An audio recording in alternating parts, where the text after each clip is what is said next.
Bueno, la intención fue darle un poco más de publicidad a los artistas originarios de acá de Santa Cruz de Quiché y pues que la gente conociera sus obras, las ideas que tienen plasmados los artistas, su perspectiva de.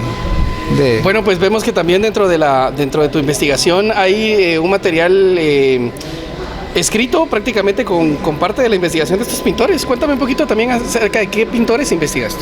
Sí, bueno, yo investigué a Florentín Jerez, a Avelino Osorio y a Leonel Molina, que pues cada quien tiene su estilo y se caracteriza por el estilo que tienen, ¿verdad? El día de hoy pues vemos que en esta puesta de arte también hay obras de ellos. Sí, únicamente de Leonel Molina y de Avelino Osorio. Florentín Jerez no puedo exponer por razones personales, ¿verdad? Magnífico. ¿Qué le dices tú a estos pintores y el porqué de esta exposición? Bueno, pues antes que nada me siento orgulloso de que hayan pintores de acá de Santa Cruz de Quiché que tienen talento, ¿verdad? Y pues yo los invito a ellos que siempre que sigan en su camino del arte y que siempre se aprende algo nuevo, ¿no?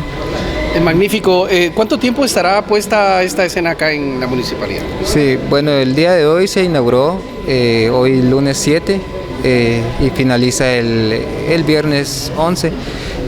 Los horarios de la exposición son los horarios de la municipalidad. Bueno, pues es la invitación a la población para que venga a observar estas puestas de arte. Sí. Pues les hago la invitación de que se vengan, las obras están muy bonitas y de repente se anima a comprar alguna, pues también están disponibles. Y también a las instituciones que deseen venir a conocer un poquito de arte, pues bienvenidos sean.